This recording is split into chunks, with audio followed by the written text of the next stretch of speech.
My dear friend Marcus had passed away far too young after a tragic motorcycle accident. I still couldn't quite believe he was gone. We had been best friends since we were kids, pulling pranks and getting into mischief together on these very streets. Now I was here to bid him a final farewell. As I entered the viewing room, my eyes were immediately drawn to the open casket at the front. Marcus looked almost peaceful lying there, finally at rest. But there was something distinctly off-putting about the scene before me. My gaze moved from the casket to the small crowd of mourners gathered in the room. I recognized many of the familiar faces: Marcus's family, our friends from school, old neighbors. I drifted through the crowd, exchanging brief condolences and awkward half-hugs with the family. But there, in the back row, was a woman dressed in an inky black dress and hat that seemed to absorb all light around her. Her pale face was mostly obscured, but I could still feel a sense of otherworldly beauty emanating from her. I didn't recognize this strange, mournful woman at all, but she radiated an aura of dread that crawled across my skin like spiders. I could make out thick, dark hair and crimson lips turned up in what seemed like a meaningful smile. Who was she? Perhaps a distant relative I had never met before, an acquaintance of Marcus's family. Why was she smiling? In that moment, as if sensing my fixation, her veil slowly turned to face me directly. A tremor of primal dread shot through me. I decided to shake off the feelings, thinking that it is just the somber funeral environment that has me on edge. The mortician cleared his throat, signaling it was time for the service to begin. The mourners stepped up one by one to pay their respects. I watched the woman in black out of the corner of my eye. She never moved from her spot against the back wall, standing utterly still like a wax figure. When it was my turn to approach the casket, suddenly a terrifying feeling took hold of me, making the hairs on the back of my neck stand on end. The woman in black, she was staring at me. Ignoring her intense stare that bored into me, I stepped up to Marcus's casket, heart aching as I took in his still features one last time. Reaching out, I gave his cold hand a final squeeze. "I'm gonna miss you, man," I choked out past the lump in my throat. That's when I heard it, a sound like rattling chains or clinking metal. My head whipped around, but I saw nothing out of the ordinary in the funeral home.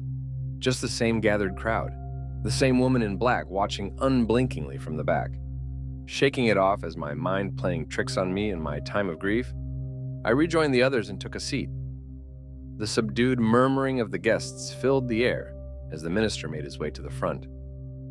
As the solemn words of the service washed over me, I couldn't take my mind off that unsettling woman in black.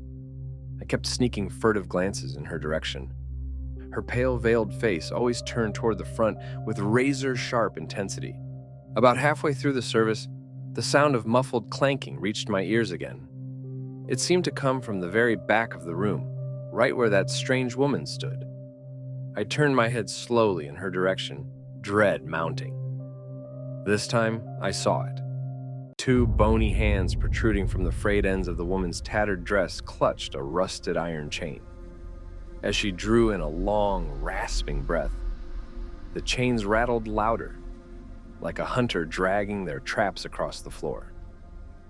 I looked around in desperation, but no one else reacted to the sounds or seemed to notice the bizarre woman at all.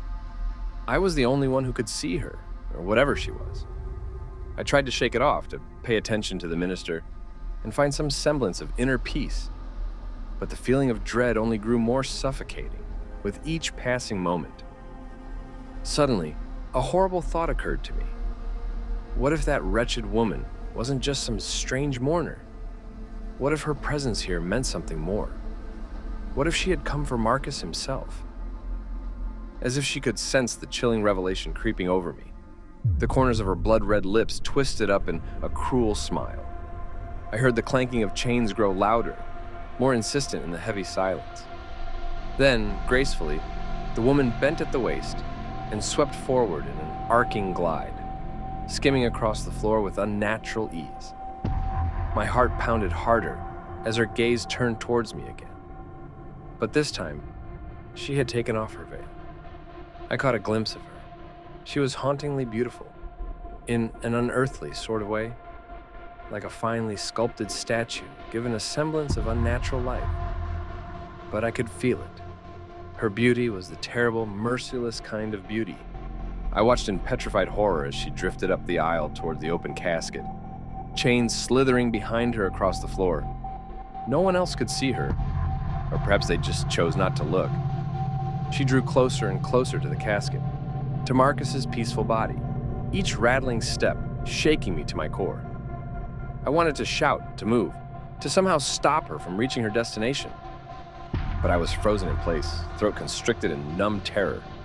At last, the woman reached the casket, towering over it with her sunken eyes fixed on Marcus. She leaned forward, chains dragging, and drew in another long, dry rasp of air. Then her lips parted and a low, crooning sound issued forth. No words, just a single haunting drone that saturated the air with dread. That's when Marcus's eyes snapped open. I bit back a scream, my whole body going rigid with primal terror. But the rest of the people in the room seemed utterly oblivious to the waking corpse in their midst.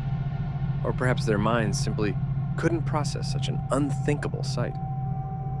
Marcus's blank eyes stared sightlessly at the vaulted ceiling as his fingers twitched at his sides. A thin, wheezing rattle echoed from his parted lips. The woman drifted closer, her inky black dress whispering across the floor.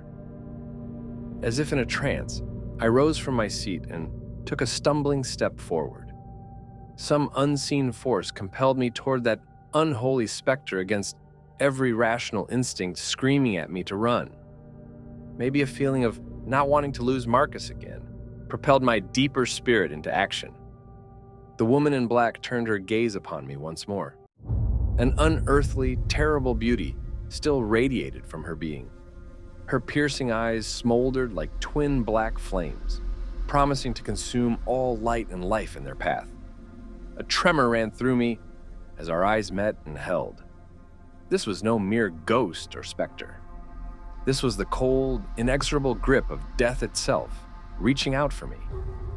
A force as ancient as time. Her crimson lips parted, and a susurrus sound slithered forth. Not words, but a desiccated whisper that insinuated itself into the deepest chambers of my mind. You dare intervene. 1,000 ancestral instincts sparked to life, screaming at me to run, to hide, to escape this unholy presence by any means necessary. But some deeper magnetism rooted me in place, helpless before this dark reaper. Slowly, with dreadful inevitability, the woman, the thing, began drifting towards me. Her black dress billowed out behind her, despite the complete lack of any wind or breeze in the funereal air. Her rusted chains trailed behind with a nails-on-chalkboard screech of dread. The shadows seemed to deepen around us as I stood there helpless, the woman's eyes staring deep into me, as if searching for my very soul. Just as the darkness grew suffocating, and I felt my mind teetering on the edge of blessed oblivion, a harsh snarl shattered the silence. "Get away from him!" The woman stopped at the sound of Marcus's voice, harsh and guttural yet unmistakable. I managed to break away my eyes to see Marcus propped up on one elbow in the casket, blazing eyes fixed squarely on the ghastly woman. A small inkling of tension rippled across her shadowed features. The growing shadows deepened just a bit before they abruptly recoiled back into the endless depths of her figure. One last time, the woman's hollow gaze turned toward me, colder and more pitiless than the void of deep space itself, before shifting her focus back toward the coffin, allowing me to slump toward the floor in the pool of my own cold sweat. Then, just as suddenly as it started, Marcus slumped back down. His eyes fell closed once more, face as tranquil as before. Then, as she had appeared, the deathly specter turned and began drifting away towards the back of the room. Her inky black dress trailed behind her ominously. The metallic chains scraped along behind her, adding a haunting melody to the nightmarish scene. I watched, trembling, as she grew smaller in the distance, until she passed through the doors and out of sight completely. Once she was gone, the dreadful tension in the room seemed to evaporate all at once. I gulped in desperate lungfuls of air, only just realizing I had been holding my breath. Around me, conversations and murmurs gradually resumed, the mourners seemingly unaware that they had witnessed something straight out of a horror movie. The service concluded soon after, and I rushed outside, needing to escape the confines of that cursed funeral home. I inhaled the crisp open air in a vain attempt to dispel the feelings of dread still clinging to me like a second skin. It seems like Marcus had saved me from beyond the grave, but I knew in the deepest pits of my shredded psyche that I had looked upon the face of death, and that one day soon it would inevitably return for me.